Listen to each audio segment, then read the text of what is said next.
So that's another thing. When you have these 4 people and their relationships are all very complex, it's like this weaving of webs, right? You have Rhaenyra to Daemon, Rhaenyra to Alicent, Rhaenyra to Viserys, Viserys to all 3 of these people, right? So that just makes it really fun when it's good. And we're all 4 together. And so then we break off when we see little pairings. It's very Shakespearean. Very Shakespearean, it is.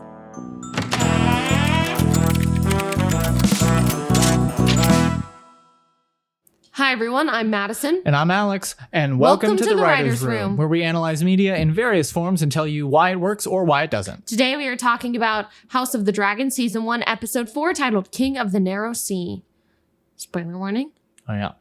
Quick spoiler warning for the show Game of Thrones, the show House of the Dragon, the book Fire and Blood, or any other piece of media in the connected Game of Thrones universe. You've been warned. Are you ready for a lightning fast synopsis? Yes. Here we go. 3, 2, 1, Dracarys. We open with Rhaenyra on her tour of Westeros to choose a suitor. Feeling insulted by the prospect, she leaves early and sails home to King's Landing.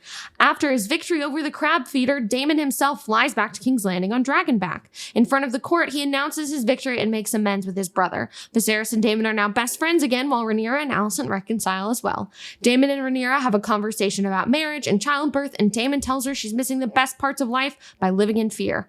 At a small council meeting, we learn that Corlys is planning to marry his daughter Laena to a ship captain of Braavos. Viserys' health continues to decline, but he still seeks out Alicent late at night. At this same time, Rhaenyra and Daemon sneak off together to the streets of King's Landing. They end up at a brothel and things start getting heated, but Daemon calls it off and abandons her. She returns home and her and Criston Cole spend a year taking off his armor, and then they besmirch Rhaenyra's honor together. A spy reports back to Otto what Rhaenyra and Daemon had done the night before. Otto tells Viserys the news, and Viserys is enraged while Alicent has been eavesdropping. After waking up to Mysaria, Daemon heads back to the Red Keep and is dragged in front of Viserys, who aggressively confronts him about what happened.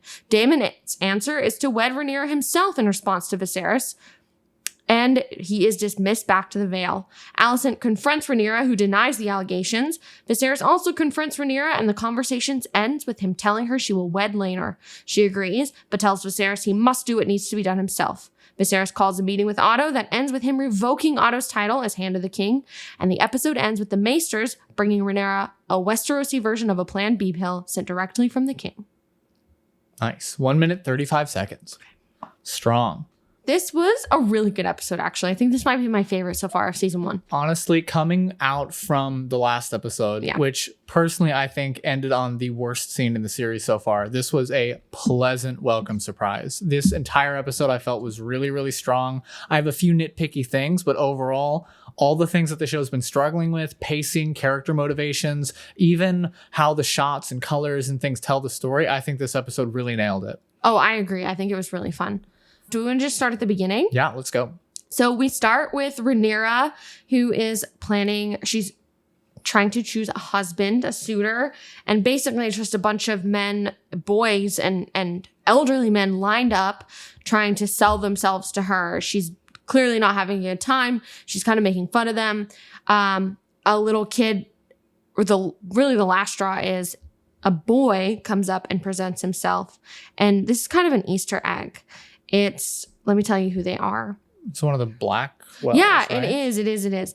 So later in the series, we have these two houses arguing and fighting. We have Lucas Blackwood and a boy from House Bracken who are the ones arguing in this scene. And they've had, in the books, we've seen this long-standing feud. Like centuries, right? Yes. Very and cool. then later we see them fighting again. So that was really fun. That was just kind of a little Easter egg that they threw in there. And I thought that was cute. I did feel really bad for the boy. I thought he was in the right. Yeah, he was cute. It was cool to see him like slay the guy at the end. I liked that. That actually added, I think, so much to the scene because, I mean, it was fun. It was whatever. Rhaenyra was kind of above it, and it was fun to see her dismissing everything and letting it go and be like, oh shit, the kid just killed that guy. Yeah, I thought that was good. And I also thought this is the Rhaenyra that I've been wanting to see. Instead of like sulking away and being pouty, like she's doing her duty, which is cool. We see her doing this thing that she doesn't want to do, but she's still doing it her way, right? Yeah. She's basically a peanut gallery of, you know, judging these boys coming up to her. And I think that was super fun to watch. It told me a lot about who she was very quickly. And I love that. Yeah, it was a fun opening scene. And she ends up saying, I'm done with this tour, and it ends 2 months early. Yeah. And so they start sailing back to King's Landing. Which is something, reading through the books, tours are like super important. They're happening all the time, which is fun to like be a part of that, you know, because we don't get to see that a lot in Game of Thrones because so many non-royal things are happening. So like the idea of a tour where like basically a celebrity just goes around places is something that we haven't seen. So it was fun to open in a new place. And I don't even know if we really found out where she was. Yeah, but it's still I really didn't care because it was cool. Yeah, the setting it was a cool looked location. Really cool. Mm-hmm. The fur on the throne. Yeah, that was all really cool. I liked it a lot. And they're sailing back to King's Landing. Kristen Cole's obviously with her. Mm-hmm. And they see Daemon fly over their ship. I thought this was kind of funny. And this to me is also just like, Daemon sucks. Daemon's an asshole, right? He like, do you know what I'm talking about? He like flies over their ship and like almost causes it to like tilt and turn, and could have really injured Rhaenyra or anyone on board. It was a little confusing to me because I'm not. Later on, I know like the motives of Daemon, but even after that, I'm like, you hit the ship pretty hard, my guy. You know, but it was cool. Another really cool shot of Syrax. I think Syrax is a really well designed dragon. I think like so you too. said earlier, like super long and lanky, and like that's just really fun to look at. It is really fun, and I think he's got a vibrant color, which is helpful. So I always remember that one's Daemon's dragon. Yeah, that one's cool. Good scene. Really cool shots of the ocean. Yeah. I think they have their water boat scenes pretty on lock so far. Yeah. And then we get to Daemon entering the court, the throne room, and Viserys and him are reunited. And he basically, you kind of worry he's going to be, you know, classic Daemon and embarrass Viserys in front of everyone because it's everyone's gathered here. All the lords are gathered here. And Daemon instead says, like, I did this for you. And he like kneels and gives him the sword and the crown. And it was actually really, really cute to see Viserys so happy because of Daemon. I thought that was really sweet. Yeah. I think the only things I really had to say is they started off like, what's Daemon going to do? What's, you know, that was fun. Who knows what's going to happen, which I really liked. And then he walked in and I just thought he looked really goofy was what I wrote down. Like the short hair, the crown, the way he was like standing, and maybe it was supposed to be like a cocky sort of strut. But I just remember like thinking to myself, he looks really goofy in this scene. Okay, here's my thoughts. I think his new haircut is 10 out of 10. I don't like the long hair pulled back, like half up pony I think thing. I like the haircut. It was the haircut with the crown, with like his armor on. Like, I don't know. The whole like picture, like if I saw the silhouette, I would not be super threatened. But it did, you know, that's a small nitpick. That's something I noticed. I get what you're saying. He could have looked more threatening. Mm-hmm. Yeah, that's a good point. So, because they did set it up. I liked all of them whispering and being like, what's going to happen? What's going to happen? I liked that a lot. Everyone knows who Daemon is. Again, I think it gave it point of view and perspective. And I think the shot composition helped with that too. There are a lot of sweeping shots. There was one of like Rhaenyra walking to see what was happening. Then we passed a pillar and it was him. I love that. That was really cool. There's a lot of shots. They redid the Iron Throne, which is cool. It looks very threatening, very sharp. Yeah. And they do these really wide, zoomed out shots to make sure like the action that's happening is like kind of in the small part of the frame. And most of it is this giant throne. Yeah, that's cool. Because it's all like leading to, like, that's a big theme throughout the show. And I think that played really well in this scene. Yeah, I think so too. And then we kind of we go sort of just into... Sounds like a party scene. Yeah, it really is. And Daemon and Viserys are laughing and joking, and it's really sweet. Clearly, you see Viserys loves Daemon. And Alicent continues to kind of... She says, Daemon might want to go see the tapestries, in her sort of soft Alicent, always going to be appealing and subdued voice. And Viserys straight up laughs. Yeah. Which made me feel bad for Alicent. Mm-hmm. And you can kind of see that she doesn't know Daemon. She doesn't know him. She doesn't know for sure what he's like, or you see what I'm saying? And the whole time they've been together, Daemon hasn't been there. Right. And it just made me feel bad for Alicent, because I do think she is incredibly lonely. And I do think clearly her and Viserys aren't like laughing and joking like him and Daemon are. Yeah, no, I think that established where Alicent's at. It's good to sort of be brought back into the sort of pillar of the show that is this is about women fighting in a world that they don't belong in, right? So even Viserys, who I would consider like the nice guy of the show. I mean, he put Rhaenyra as heir. Exactly. Right? Is gonna like laugh at his wife for a stupid suggestion in front of his brother, because like the bravado there. Yeah. And I thought that was cool. I don't think he meant to be an asshole. It was just it's just like kind of how the world is. Yeah, and he couldn't imagine Daemon wanting to go look at these tapestries.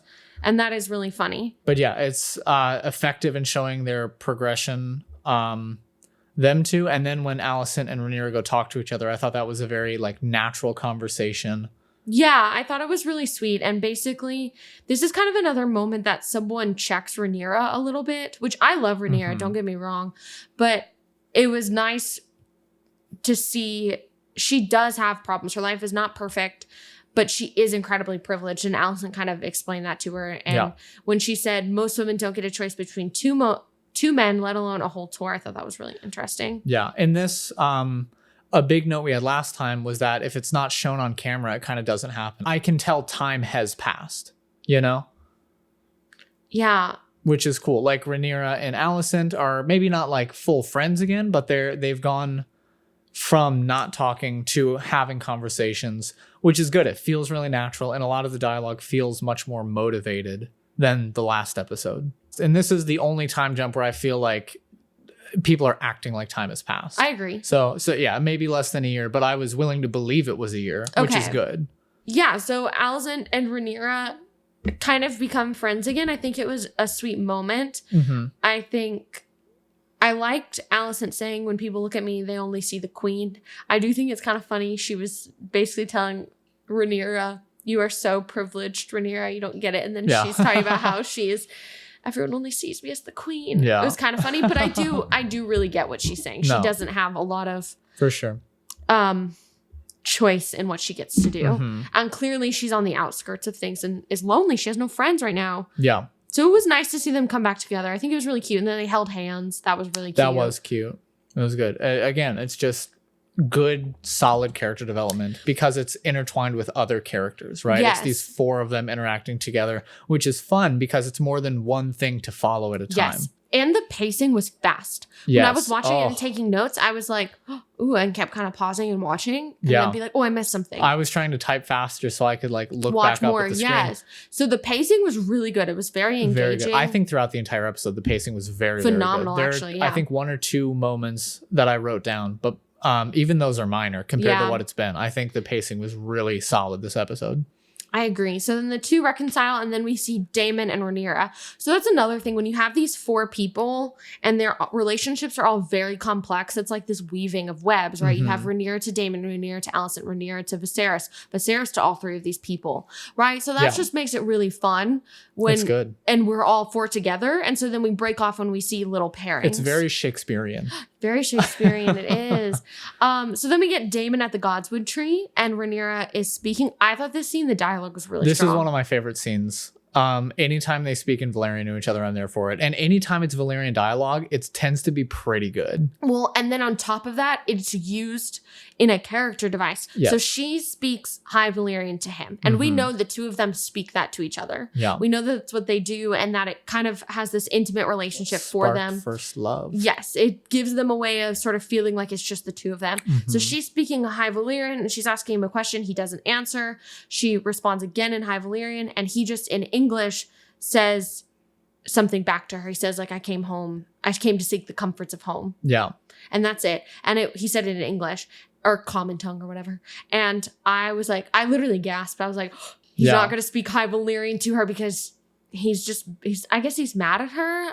I mean, the last time they saw each other was when she took the dragon egg and things are just tense between them. And I mean, Daemon is not the most mature. Yeah. I also took it as sort of like, even though he is a very impure character, I think his heritage to him is very pure, right? So when there is that context of like, I came here to like sort of fuck with my brother a little bit and I'm trying to like woo you a little bit. He doesn't want to like say that in Valyrian almost, you know? Okay. I thought that was kind of fun. That is really fun. I just thought it really told you very quickly without it showed instead of telling us that there's tension between them. Yeah. No one had to say I'm upset with you or anything like that. We clearly got it. Yeah. And I will say both actors, like, I don't know how well they're actually pronouncing it, but it sounds so good when they say it. It actually really does.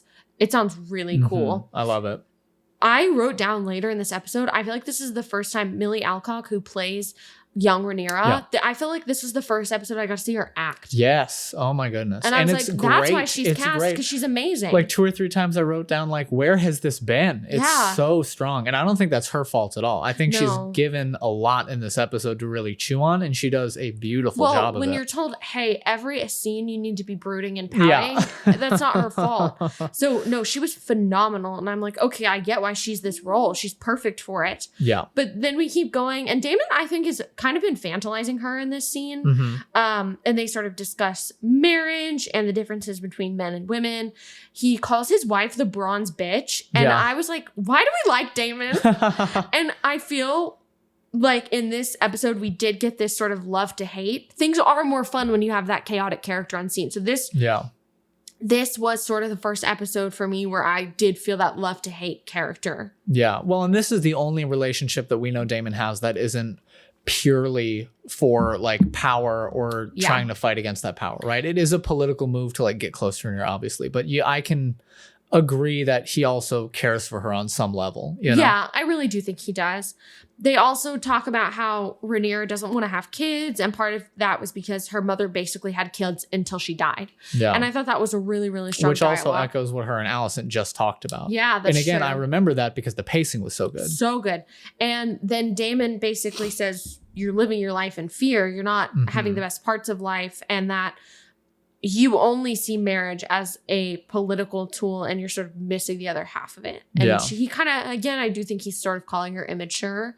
But I also think he is kind of right in what he's saying. So that was fun because now we have so many layers to the conversation. For sure. And so here's the thing. We know that later on what Daemon does, and he takes Rhaenyra and then he kind of has the potential to ruin her reputation, and then even tells Viserys, hey, I'll wed her. So I'm wondering how much of this was forethought out, right? Did he have this plan? You made me think of this when you said earlier about the High Valyrian. Did he have this plan now that he was going to do something, or do you think it was just a spur of the moment?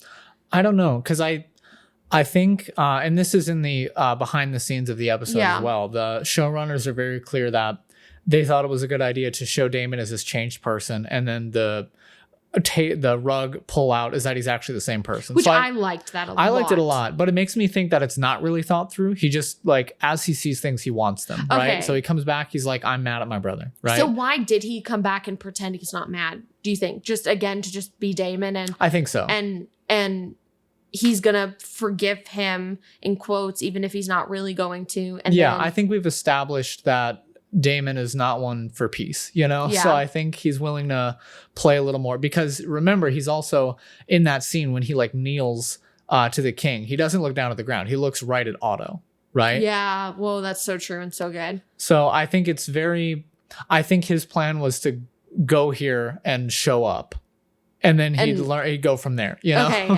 yeah, because he's not a planner. So which is cool. Like this episode alone establishes that character for me. You know, because before that I really didn't like Daemon at all. And this episode really turned that around. I don't know if I'm a fan necessarily, but I understand him a lot more.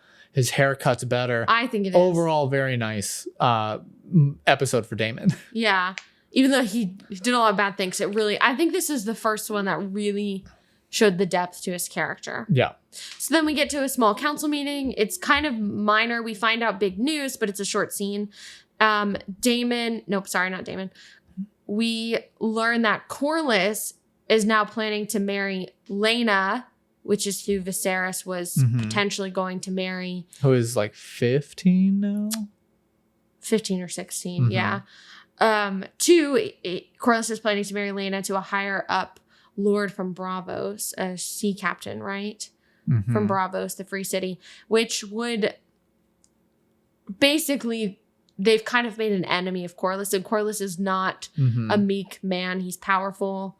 and he's going to do something about it. For sure. And Otto basically implies that if that's what happens, we're going to have some sort of marriage proposal to someone in Braavos as well, because we can't have an enemy of Braavos. Yeah, I thought this scene played really well. And I was thinking about it. A lot of the times, the small council scenes that I like are talking about people who aren't there because those characters are interesting. And I think Corlys being out of the small council, but being talked about in the small council was a great move. Because I like Corlys. I want to know what Corlys is up to. So them talking about that made me interested right off the jump. We also get another really good example of Otto withholding information until the last minute. Yeah. Right? He's the one who says that, right? And he waits for the perfect opportune time to tell the king where he thinks he can sway him the most, right? You brought that up last time. Just Otto, again, being kind of sneaky with his information, still doing his job, making sure the realm exists, but making sure it goes his way. It was small, but it was good.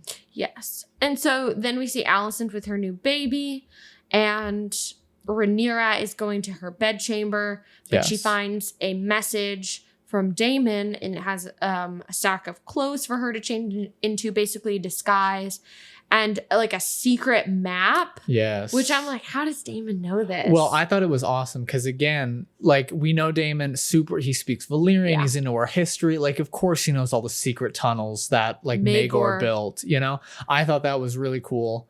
An Easter egg for sure, but it's also like, like he's the sneaky guy. He's going to know the sneaky ways. I also want to bring up that this starts... another thing that this show does a lot is cutting between two scenes, but I feel like it is masterfully done here. This is the best time they've done it, except I will say the C-section in episode 1 in the battle C-section is very good. Was really good, but this one was really good and too. This one's a full sequence. So it's Rhaenyra and Daemon sort of venturing through the capital. At the same time, Alicent and Viserys doing their sort of thing in the night. Yes. And just cutting back between those. Such good parallels because we've already established those. Such different striking like shots and colors. And it was just incredibly well done. And again, cutting between the two kept the pacing very swift. And I never got bored. I didn't want to look down to take notes because I was so interested. And it starts with Alicent and her baby, which I think was smart because this idea of her... like, how do you embody duty more than like a child where Rhaenyra's running off into town, And Alicent is quite young. Mm-hmm. I'm sure she probably did want children, but I don't think she would have imagined this life for herself. Absolutely. She got to choose. So Rhaenyra finds the note and she opens that chamber, which the note being written in High Valyrian was really cool too. And she puts on this page boy disguise and she goes out into the city and meets Daemon, who is also in disguise. Yeah. I thought Millie Alcock looked so cute in this little page boy outfit. I wrote that down. I said, not only does she look adorable, but she like her like little acting, like she goes so like good. He thinks I'm a boy, or it's like, again, it's just like, where has this been the past few episodes? Like, she's phenomenal. Yeah, you could see how excited she was. She was so cute. She's like, where are we going? It was so cute. And you even see Daemon get like a little excited about it too. It's very well done. Seeing this side of King's Landing, like we've seen the royal capital, we've seen the poorest of Flea Bottom, seeing like this weird magic bazaar area, like just really fun. And we get to see a play. I love a play within a show. It's just very fun, very new, very fresh for this series. So in between the scene with Rhaenyra and Daemon running through King's Landing and the fireworks, I thought the colors were like so cool. And gorgeous. It's like was dark, but you had bright makeup and like fire and things. It was really cool. Mm-hmm. It just looked really good. And the acting behind it just all sold for me. We cut to then Viserys in his bathing chamber. His health is declining worse and worse, right? Like he's got these open sores. We saw in the last episode. No, it was this episode. We saw in this episode his pinky finger's basically all gone. Yeah. And his ring finger's like half there. And they're like blackened. It honestly looks disgusting. It does. And he's in the bath and he's just in pain, and Alicent dismisses all of the handmaidens or servants and she basically bathes him herself, which I think she is being sweet. Yeah, I agree. Like that's a really good way to show she is caught up in this political intrigue at this point, but she does care about people, namely Viserys and Rhaenyra, which is why like all of her choices like weigh so much on her. Yeah. And I think that's shown really well in individual scenes between the two. Something we haven't talked about, which I think is interesting for this episode is Alicent is very religious. And I think that comes up in this episode. Alicent seems to be playing the game, but that might be at odds with her sort of by the book thought process. I just thought it was fun for her character. We can talk about later when we get to that. Yeah, no, I think that's so she's bathing cool. him. He says something like, "You have a gentler touch," which I thought was really sweet. Yeah. And then we cut back to the play within a play scene. And yeah, so we do it with like a candle transition. She blows out a candle and that becomes the like running through the streets or something like that. That was really good. Very cool. And they go see that play within a play, which I thought was funny. I thought the way they were costumed was really fun. I couldn't imagine seeing a play about myself like that. Maybe I wouldn't care. And I thought for a minute, whenever I see people like making fun of celebrities, I'm like, well, you're a celebrity. That like kind of comes with the territory. But it's like Rhaenyra didn't really choose this. Yeah. You know, she's born into this. So it looked like to me, Daemon was sort of enjoying watching Rhaenyra in that way. Because it does hurt her feelings seeing this. They're talking about how they're booing her. They're saying she should not be heir. And this isn't something she really knew before. And Daemon could have nicely told her this, but instead he chose to show her that this way. Yeah. And it felt like he was sort of enjoying seeing her learn this. Which is sort of the first big guess that like, oh, Daemon hasn't changed. You know, he's still just kind of a dick. No, this is not the best thing for her going out like this. This is dangerous. It is fun. It is very fun. I'm glad they did it. But he clearly does not have their best interest in mind. And then Rhaenyra like accidentally steals food, which I thought was kind of funny. And he was like, "Street rat." Yeah, he had a whole thing prepared. Yeah, he was really ready for it. And so then and then she takes off running, and then we cut back to Alicent alone drinking wine. And then we cut back to Rhaenyra running through the streets, and she sees Sir Harwin, and Sir Harwin sees Daemon and kind of is like, okay, like, be careful, and lets them off on their own. Which again, I thought was fun. We see Sir Harwin a lot more later. Yeah. So that was sort of a nice introduction, although he probably should have put a stop to it. Yeah, well, it's cool. Again, like we've never had this perspective of somebody willingly going into the common people to like have a good time. Well, specifically dressed as a commoner and in disguise. With the authority to, you know, if I went too far, actually I'm the princess. You know? Like it's fun. It's really fun. And it's exactly what Rhaenyra would do. Like I would imagine someone at her age being rebellious is going to do this exact thing. It's just really fun. It's sort of the same way it's cathartic for her. It's very cathartic for me to watch, you know? Yeah. Then we see Alicent sleeping. A handmaiden comes in and tells her that the king has requested her presence. This was icky to watch. I felt bad. You immediately knew what was happening, which I think that's really strong that you understood. Yeah. And it was kind of funny because I guess handmaiden is what you'd call her. And she says, like, the king has requested your presence, and Alicent says, well, it's quite late. And the handmaiden just kind of stands there. Yep. Yeah. What do you want? I can't do anything about it. And she's like, okay. Yeah. And so, I don't know. It was sad. And then you cut to Rhaenyra at the brothel. Yeah. Which is, again, like sort of the culmination of why this cutting between the two scenes works. It was juxtaposing Rhaenyra's freedom and Alicent's lack of freedom. Exactly. With the guise of sex, because earlier Daemon even talked about, you know, marriage being a political gain and sex being something else, right? Yeah. Like they're doing the same activity in two very different ways. One is very liberating, one is very confined. Exactly. It's played super well. And I liked that they were kind of both icky, you know, like Alicent obviously, like, you know, Viserys is not looking good, but the brothel scene, you know, there's like creepy music. Everybody's like sort of gauzy and blurred out everywhere. Was to be dangerous. I agree. I completely agree. It gives, it's like the opera scene in Great Comet. Yeah, where there's just like cacophonous music happening and like she's having a good time, but she's scared and she doesn't know what to do. It was very much that to me, which I thought was really cool. I really liked it. And then the director of this episode, which I think she did such a good job. I think it was such a good episode. She basically talked about how she wanted it to be from a woman's perspective. And I thought that was really strong because it's from Rhaenyra's perspective and her sort of this enlightenment of what sex is. Yeah. And that was really, really fun to see. And I think every plot point is from a woman's perspective this episode. We follow Rhaenyra and Alicent most of all. Yeah, right? That's true. Which is strong. Quite a bit in the whole series. And I would want them to work towards having more women directors, because it really is about Rhaenyra and Alicent. Yeah. I think the same director directs the next episode and then episode 9. Okay.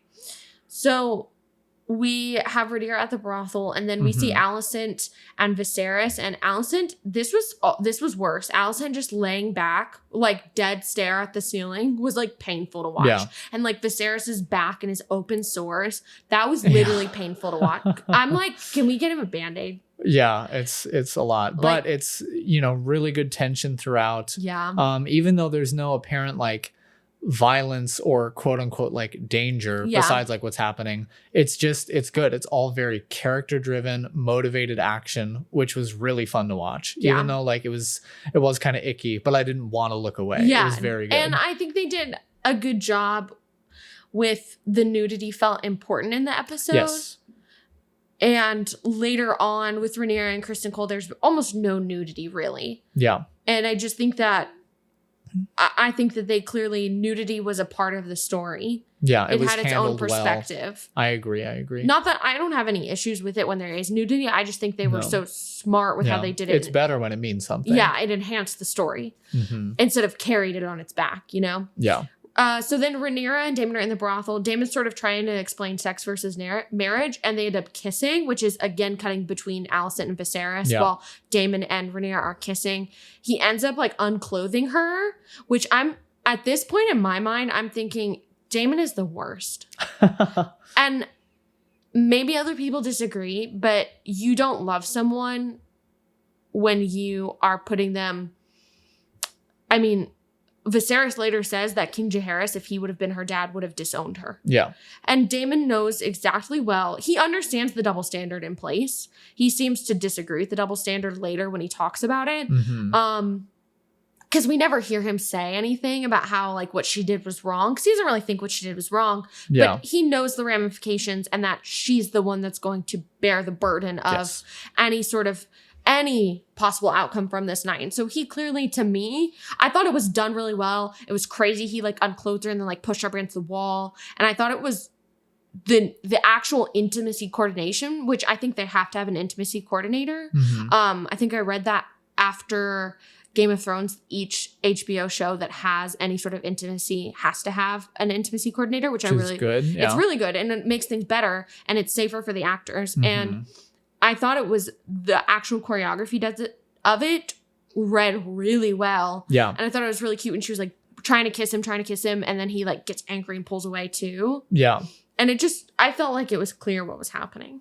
I thought it was good. And again, this director elaborates in the after the episode, like just in case you weren't, if you were wondering if Daemon's still the bad guy, right? As soon as he realized he's not in control and Rhaenyra is actually liking this, he's not about it anymore. Yeah. And then he straight up leaves her in this brothel, which is crazy. I have other mixed thoughts on this. So when I first saw it, I didn't take it that Daemon was upset he wasn't in control anymore, but I do think that's very much what it was. That's interesting. I also didn't read that, it makes sense. I took it as he felt like he couldn't do it. Yeah. He felt like he couldn't essentially besmirch her and ruin her, quote, in that way.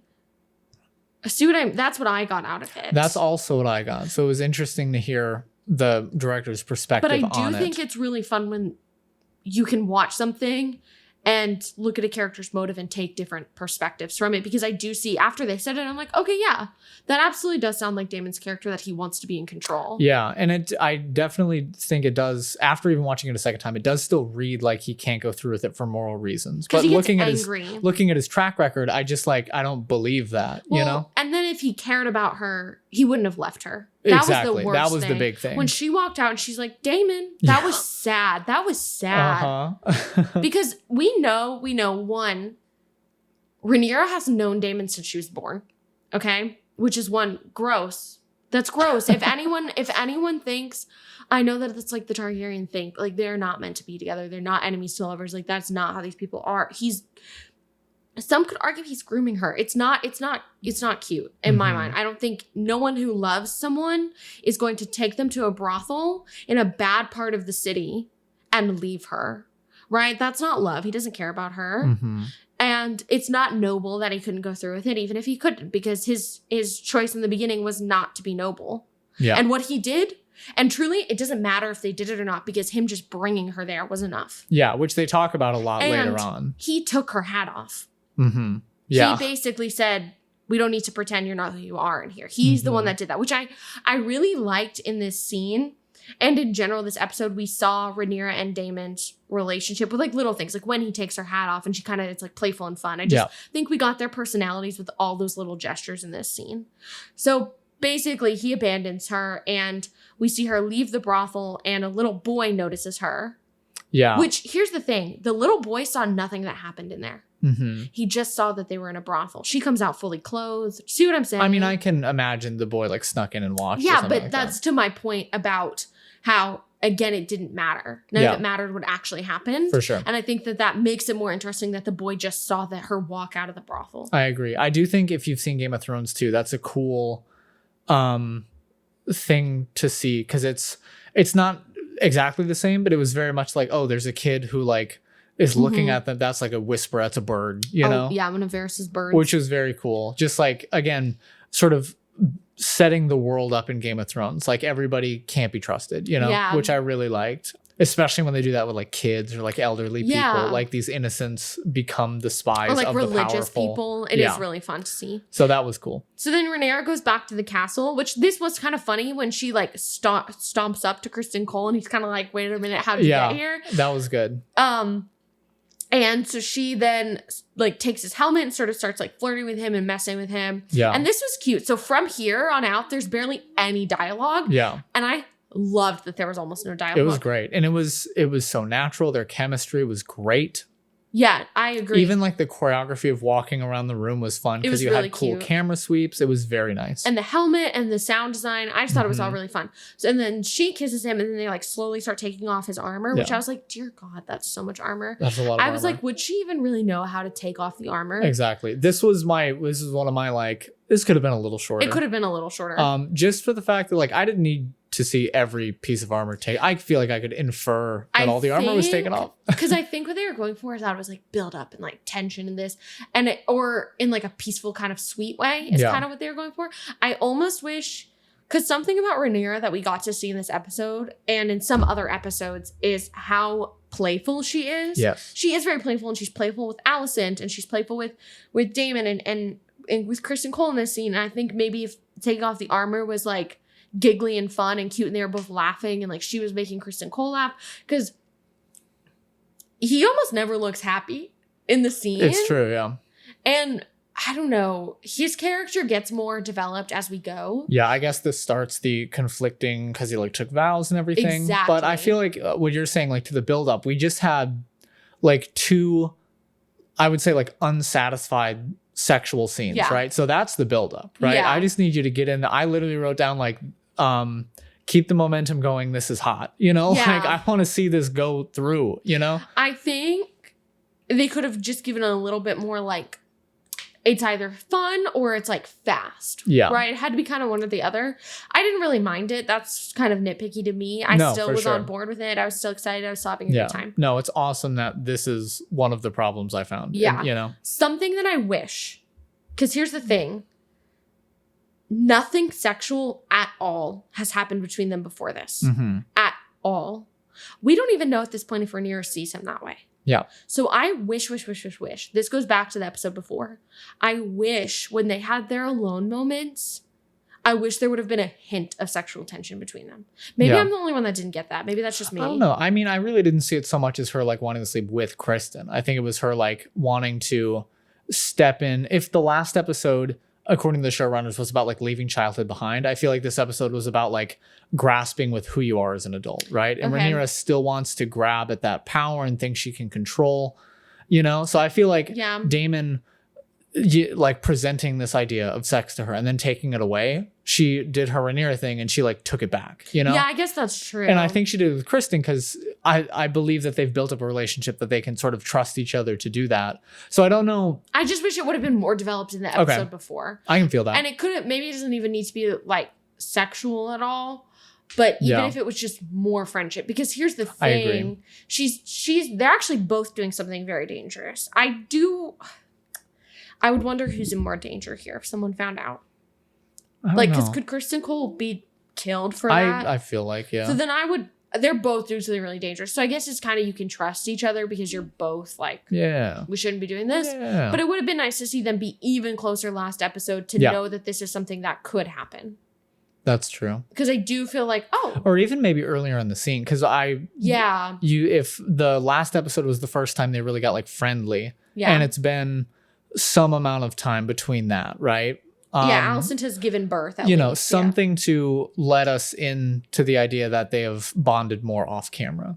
Yeah, I think that would have been nice. Yeah, I agree. So that whole scene was, again, I liked that there was no dialogue. I liked that they were really careful with the way they did the nudity in the scene. Yeah. And it was nice. It was done really well. It was and really the intimacy well done. coordination was really well done. Absolutely sticking the landing of this whole arc sequence that happened. It was very well done. It was super fun to watch. And then we cut to Otto being given the information from the White Worm. Yes. Which, have we heard of the White Worm before? We have not heard of the White Worm. And we don't know who that is, right? I don't think so. Okay. Should I spoil it? Yeah, sure. Okay, so This is a spoiler if anyone wants to skip.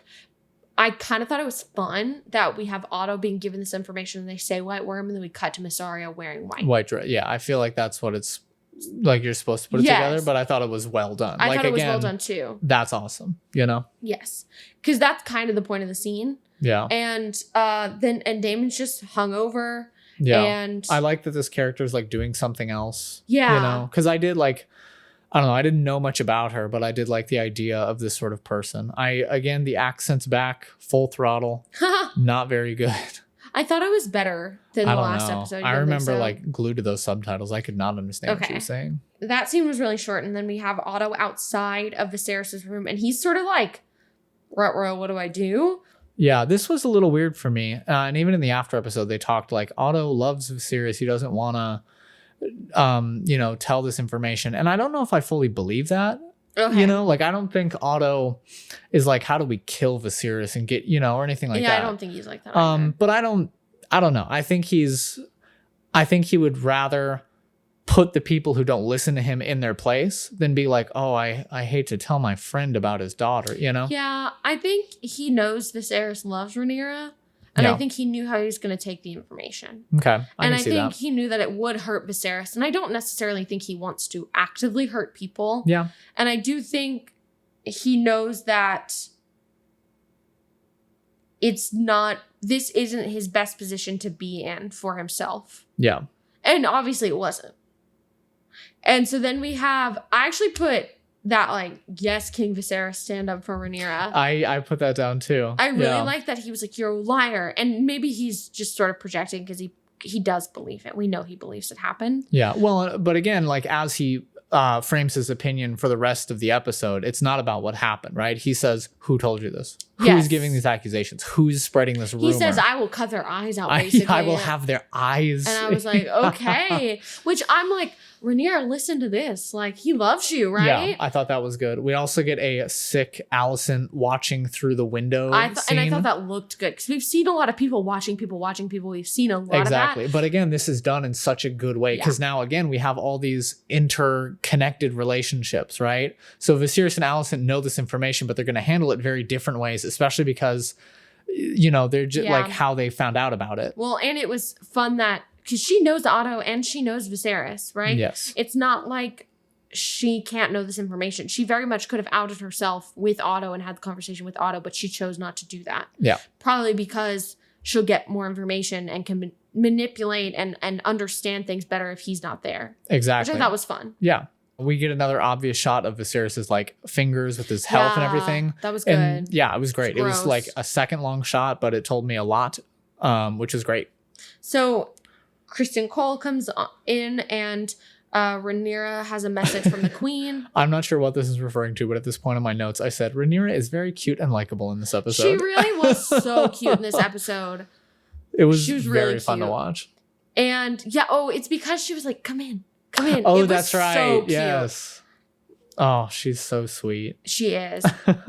And then Alicent and Rhaenyra have a conversation. I thought it was really good that the backdrop for this conversation was the Godswood tree. Oh, yes. That was really good. Well, it's like the prettiest shots are the outdoor ones. Yeah. Yeah, very symbolic. I think this was a really good test of like the drama between the two. I wrote down good colors, good music, dialogue is pretty solid. Yes. I believe they're acting against each other. It was another really strong scene. Well, we just came back from them finally, literally years of them being estranged. Yeah. And now they're having issues again. And it seems Alicent seems very righteous to me in this scene. Okay. I do think she thinks what Rhaenyra did was wrong. Yes. I don't think it's about like what will people say. It definitely is, but I think it's more about like you sinned. I really think that Alicent believes that. Mm-hmm. Do you agree? I do agree, but I like that it's complemented with her wanting to hear the truth from her friend who she trusts. Yeah. You know? Oh, yeah. No, I really, really liked that Alicent in the end believed Rhaenyra. Mm-hmm. Because Rhaenyra, she lied-ish. Right? Like, she didn't lie, but she did. Yeah. You know? It's just and this is what makes this episode fun, is because things aren't black and white, things are gray. Yeah. Like, yeah, she is not a maid anymore, but it's not how anyone thinks, right? Well, like, and now it's when people lie, it has a stake because everybody else thinks a different way, and we know the real truth, which is fun to hold on to. It's always fun when you, as an audience member, know more than the character. Mm-hmm. So, Rhaenyra, she swears on the memory of her mother. Yeah. Which I was like... clutching my pearls. It was crazy. For sure. And Alicent basically continues to scold her and tells her it was foolish to even put yourself in that position. Mm-hmm. Which I think, again, this is fun and shows their character dynamics and how they're different, and how Alicent would never put herself in this position, right? Yeah, Alicent absolutely would not. She's going to do what she thinks is best. But Rhaenyra is Rhaenyra. She's different. She's not like Alicent. And I just thought that was fun, seeing their juxtaposition. I agree. And then we see Daemon. I thought this was fantastically done. I loved this next scene with Daemon and Viserys. Him like hung over, walking in, the guards grab him. The shots of him being dragged were so cool. I feel like this is the scene that has been Daemon at his most likable. I loved Daemon in this scene. Well, they had this POV shot of like the floor. Yes, I wrote that down too. I said really fun shots like the POV. Another, like he's thrown down on the ground and he's like in this much and the throne is this much. It was beautiful. It was really good. And we have him like thrown to the ground. Viserys literally kicks him. I loved seeing Viserys go off. In the after episode, Paddy Constantine, right? That's his name. He says the dragon came out a bit. And he's like such the cutest, sweetest man to me. And so I thought it was really funny hearing him say that. Yeah, it was good. Because it's so serious. And again, it's just hitting home this point that even with like this prophecy and the deals of a king, like he loves Rhaenyra, you know? He does. He very much does. And I think he understands that Daemon just sucks. Yeah. Right? Like Daemon was doing this for negative reasons, and he understands that. Mm-hmm. And he's mad at him. And I would be too. And he feels it's Paddy Considine, I think. And he feels hurt because I think he thought they were friends. He thought they reconciled. Well, yeah, they're brothers. They were joking at the beginning. He's like telling stories. It was good. And I've been thinking about this with the time jumps, right? Because each little time period needs to be treated like its own independent story, right? Yeah. And I feel like this episode, while still adding to the larger story being told, every character has a beginning, a middle, and an end with where they end up. And a lot of plots that are established are finalized in this episode alone, right? Yeah, I agree. Which just makes it feel so good to watch. And the dialogue in this was really good because so her and Daemon, they definitely did do enough to like warrant a problem. Absolutely. But they didn't do what everyone thinks they did, right? They did not actually fully sleep together. It's not like that. And it's interesting because he could have shut this down and said, that's not what we did. That's not what we did. Yeah. We didn't do that. I took her to a brothel. I'm sorry. I shouldn't have done that. I wanted to, blah, blah, blah. But he doesn't. And even Viserys is like, you don't say anything. And so Viserys, I think, believes it even more that it happened. Yeah, for sure. And Daemon, I thought this was so funny. His solution, wed her to me. Wed the heir of the Iron Throne to me. Yeah. And again, I feel like this is not a formulated plan, right? He's getting kicked and he's like, I'll marry her. Yeah. It's fine. Everything's good, you know? Well, it gives him gain. It gives him what he wants. And then Viserys puts the knife to his throat, the dagger to his throat. That was really good. And he's like, go back to the Vale. And he tells him, go home to your wife. His and then third banishment. Yes, literally. And then he just leaves him there. And he had this really cool, almost bird's eye view shot of Daemon laying on the ground. And he like rolls over and presumably goes back to sleep, basically. Yeah, which is cool because we've had a lot of these scenes before. We've had scenes where Rhaenyra and Alicent talk to each other. We've had scenes where Viserys and Daemon are fighting with each other, but they're just done so purposefully in this episode, right? And they're adding to the story being told within the episode, which is impacting the outer. It's really strong. It is. And something else you could, with the camera angles, they were fast. They were a lot of different angles. It made it really, one, engaging, and two, it showed just sort of how chaotic things were, and we're not supposed to know where things are going. And I think that did such a strong job of that. Yeah. So then we cut to Alicent and Viserys, and they're discussing basically like, who do you believe? And Alicent believes Rhaenyra, and Viserys, he's torn. For sure. But he claims that Rhaenyra is not innocent in this, which I actually think is not necessarily wrong. Like, she didn't have to go. She did make her choice to go and defy. And Alicent makes a good point and says, well, why would Daemon want to do this? To discredit you. And I do think she's right. Yeah. I absolutely think she is. Something else I noticed in this scene that was really well done, the wig Viserys was wearing was like thinning. Yes. I noticed that so too. Good. Yeah. Very strong. I think this is another really good showcase of Alicent and Viserys' relationship evolving off camera. Because the last time, earlier in this episode, she's like giving him the bath, right? And he's like, you have a gentle touch. And she says, thank you, my husband. Right? Not your grace or whatever. So that starts it off. And her like like standing up to Viserys and being like, your brother is in the wrong. Like, that's crazy to do, you know? And that they like that relationship is strong enough. And I believe it because I've seen it mature throughout these last couple episodes. I just think it's a really good natural progression of Alicent's character. Yes. And then we have Rhaenyra meeting up with Viserys, and we get the dagger. This might be my favorite scene of the episode. Really? Okay. I don't know. It's up there. I loved this episode. And I think it's because, again, there's not a ton being said that we haven't already said in the episode, but the way it's said between these two specific characters is very important, right? I agree. It also looked beautiful. We were in front of the model, which I do think is really fun because the model is old Valyria, and the whole point is this prophecy about what a Targaryen will do, and this song of ice and fire.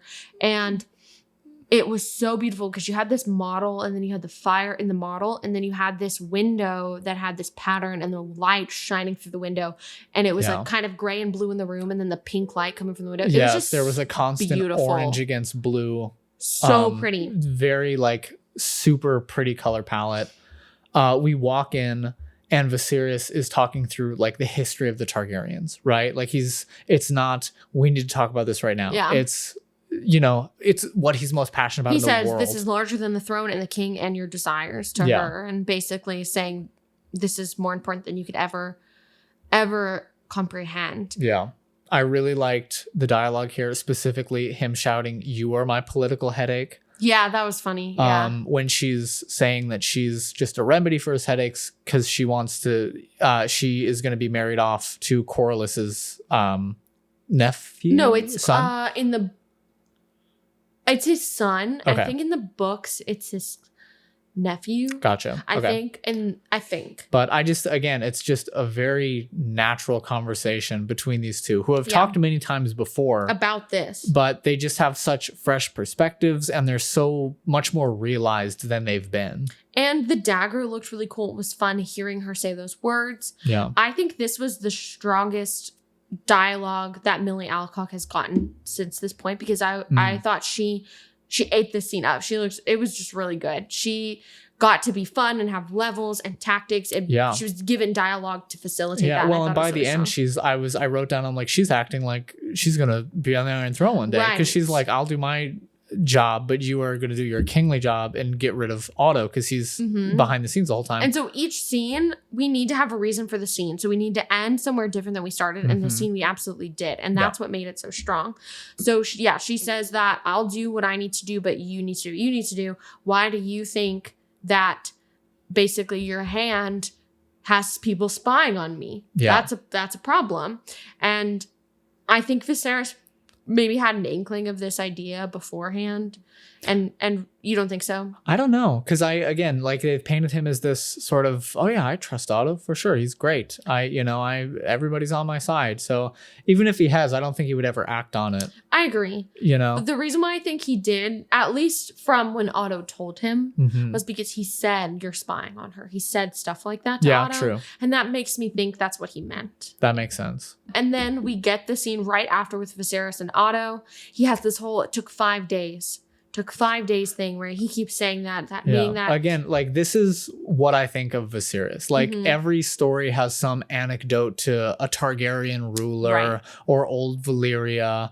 And I really like that as he's getting more feeble with this illness, he's like relying more on these stories. Like, because that's his entire life, right? And it's just really well done. A really good character portrait.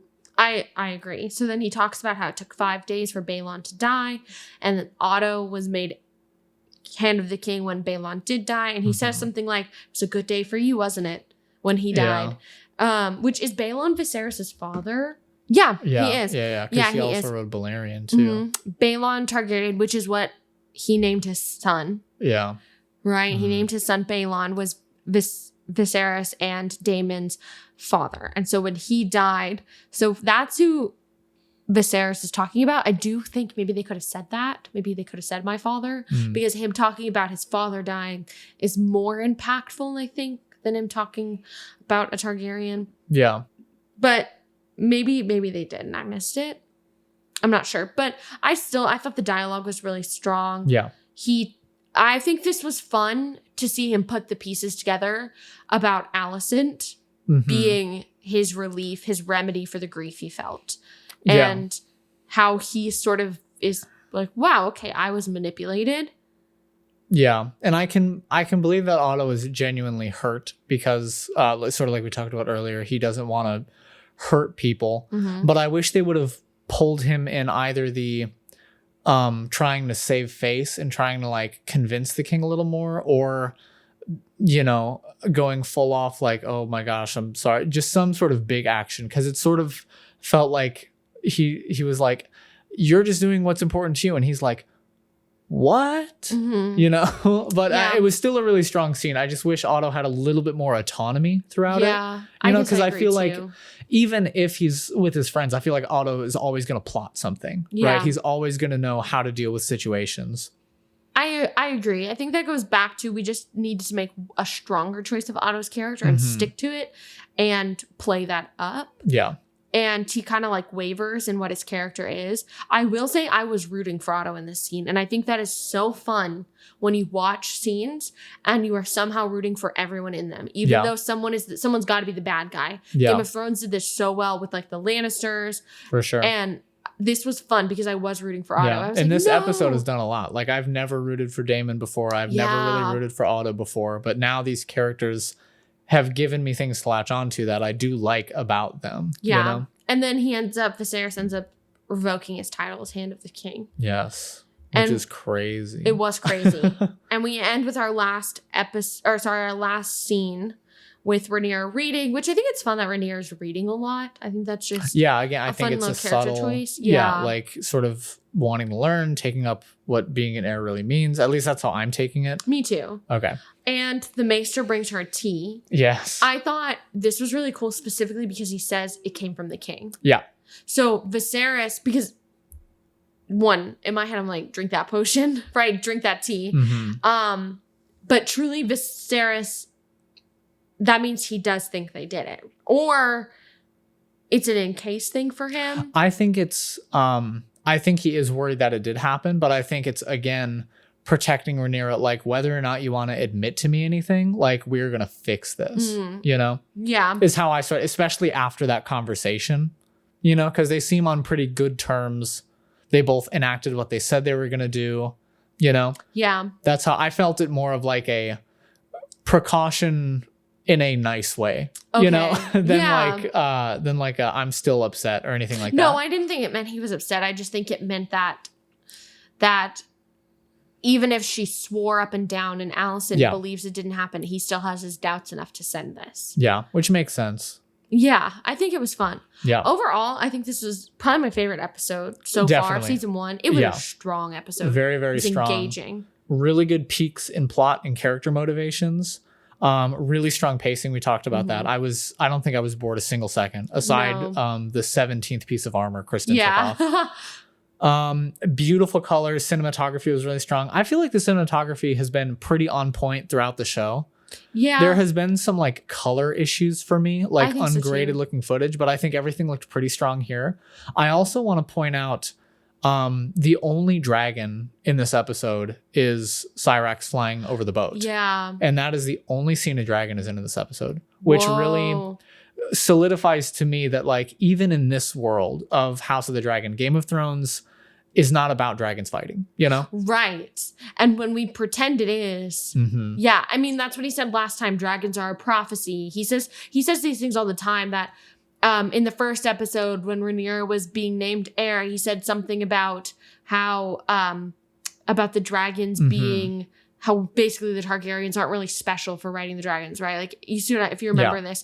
And no, I mean that is the point, right? Is they're conquerors because they have dragons, but it's still always a vie for power. Yeah. And I mean, don't get me wrong. There's definitely fun to be had with watching a dragon like just torch a bunch of people in like a war zone or something. But Game of Thrones is at its strongest when it is this super large story told in this very small, intimate setting of like a few people that have intricate ties to each other. And I think that episode perfectly displays what that should look like. Yeah, I agree. Okay, I have a quote to end on. Okay. The quote was Viserys. He says, this is in the scene with the dagger. He says, "The truth does not matter, Rhaenyra, only perception." And I thought that was really good. I think it encapsulated the episode. Chilling. Really nice. So that's it for this episode. Thanks so much for watching. Any interaction you can do, liking, sharing, send this to somebody so they can hear our opinions. I think they're pretty good. What do you think? Yeah, I think so too. All right. I'm Alex. I'm Madison. And this has been Welcome to the Writer's Room. See you next time.